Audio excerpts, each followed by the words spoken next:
and welcome back to another video. That's me, Mr. Sim Guy, in the white Mazda, starting in P2 on the grid. This is another race room race at Laguna Seca in the MX-5s. Now I do apologise about the replay. For some reason the names kept appearing on the cars. I know what button I've got mapped to turn the names on and off, and it was doing absolutely nothing. I did realise when I recorded the next replay, which is in a forthcoming video, that you can use that key to turn the names on and off, but you can only do it when you're in the cockpit view. So not particularly helpful.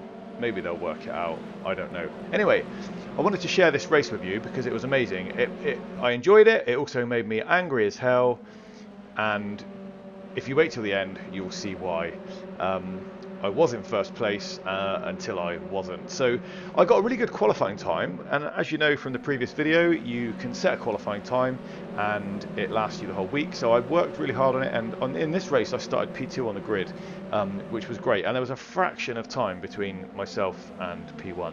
But as you can see from the start of the race, really good, close, competitive stuff. I think I'm down into about 5th now, maybe even 6th, I'm not really sure. There was a lot of jostling for position, but everybody being super respectful, everybody else being quite aggressive. I'm treating RaceRoom as a lot of fun at the moment. I'm not treating it as seriously as I take iRacing. I'm jumping on this when I just want a quick blast, a short race. I think it's a bit less sweaty, if that's the right way to put it, than iRacing.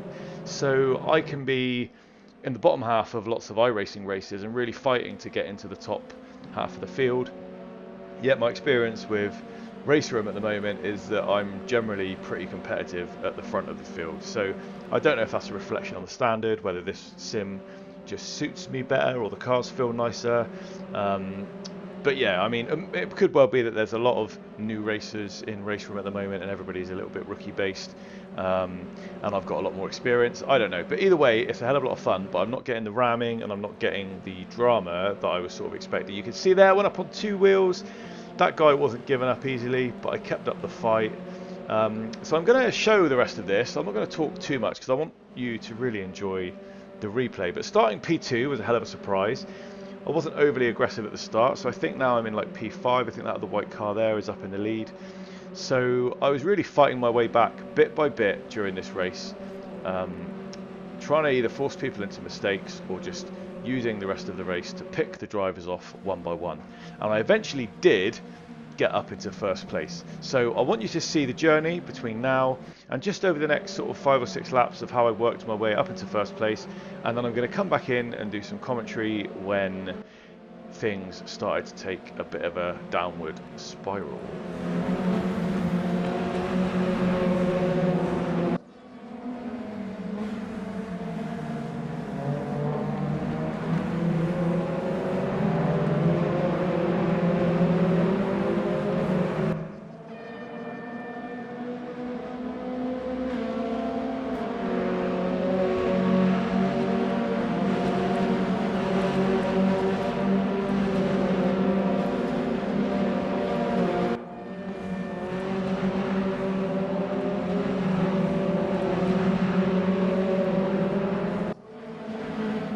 Now I'm not going to talk all the way through, but I had to say something on that one. That one felt really good. And as you can see, I was on the edge a little bit there, making sure he didn't catch me.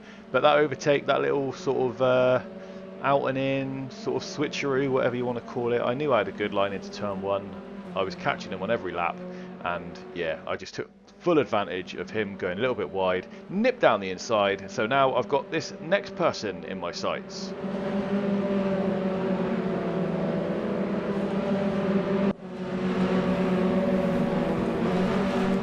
And as we can see, he's having a mare. He's gone off, he's put too much power down, or he's completely had a bad day and he's slid off. So now I'm back onto the podium.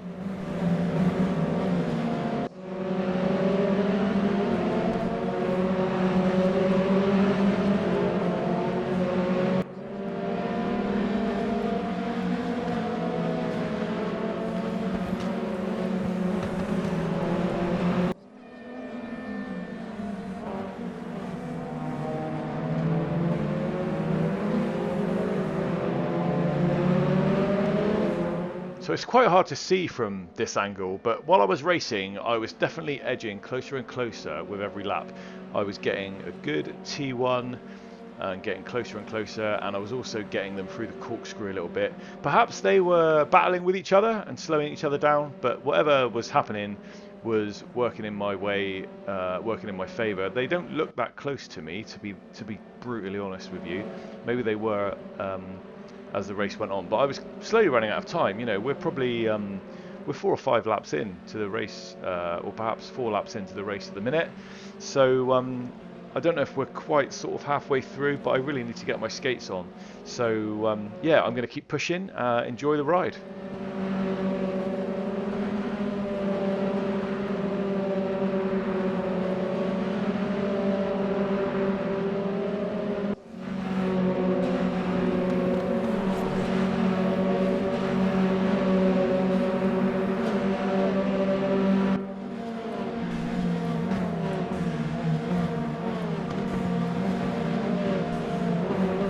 So if you don't want to see the chase and the gradual sort of bit by bit perseverance of me catching them up, go forward to about 11 minutes or thereabouts. You'll start seeing when I'm right up on them, and that is when some more action starts. But for me, I enjoy watching the journey. I enjoy watching the chipping away and just the perseverance, and the perseverance paying off makes it more rewarding when you get there. But if you've got time, if you're short of time and you want to save some time, then you can go forward, like I say, about 3 or 4 minutes, and you'll be back into a bit more action.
So as we saw there, another great T1, and maybe they are holding each other up a little bit, maybe P1's defending, but my lap times were definitely getting better little bit by little bit, and now I am right up on them, giving them both something to think about.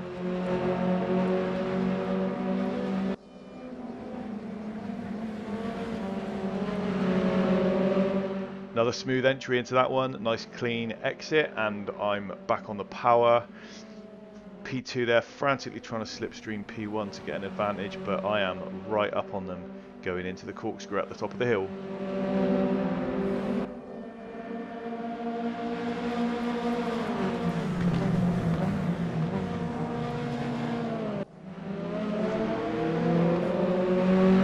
And we saw P1 just cut the corkscrew there, obviously broke way too late. So he's going to have to slow down. I'm sure he'll get some sort of slowdown penalty, which will give me and this other guy time to catch him. And yep, we're all three of us bumper to bumper here, going into the last corner before the home straight. A couple of laps to go, so I managed to get him on the outside. He's getting a bit feisty, but I held it together. And for some reason, he then takes it out on the guy behind me. So not quite sure what that was about. Maybe it wasn't intentional. That's probably one of the worst things I've seen in the several race room sessions that I've been a part of. If that was intentional or malicious, a bit out of order if you ask me. But yeah, so he's behind me now, and it's my race to lose. So let's see how this pans out.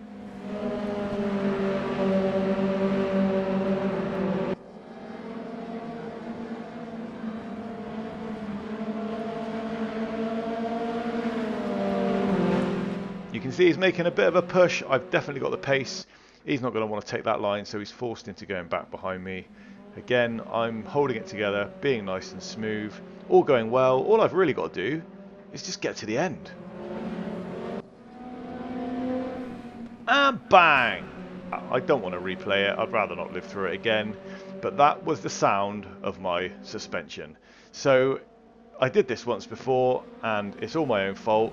I've took that corner a little bit too tight. I've smashed into the sausages, and I'm livid. I'm absolutely beside myself. That was my race to win. I haven't won a race on RaceRoom for probably about 3 years. And admittedly, I haven't played it that much, but it's not easy to win on any sim. You've got to avoid the drama, you've got to be consistent, you've got to be the fastest guy in the room, but you've also got to be a little bit lucky. It's almost like a perfect storm. All those things have to come together. And I had literally 2 laps left. All I had to do was keep that guy behind me. Maybe he was going to make a lunge, maybe he wasn't, but I got so caught up in the moment. I wanted to keep my lap times better. I wanted to make my lap as quick as possible and make sure that he wasn't going to catch me. I cut the corner and paid the price. Now, as much as I was angry with myself, we'd formed a bit of a lead at the front of the pack here. I had to let these guys go. It gives you a real impact on handling and speed.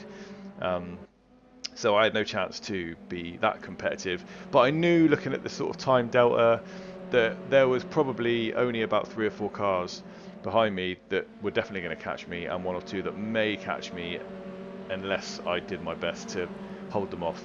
But yeah, kicked myself after that one. I mean, what can you do? Absolutely livid, but livid with myself. It was all my own fault. Whilst that guy did have a little bit of a bump into me, and that could have ended badly, it didn't. So there's nothing to, nothing I can blame on that. I just cut that corner way too much, and I almost made the same mistake again. But maybe I was thinking that you can't break it twice, can you? It's already broken, so what the hell? But yeah, really kicking myself after that one. Managed a P6. So whatever sort of rating system they use and safety system they use, I think they call it. I can't remember what they call it, but yeah, whatever it is, I had a quick look at it. It's on the up and up. It's going up slowly. Not that I'm looking at it all the time, but it's just good to see that I'm finishing near the front most of the time I race.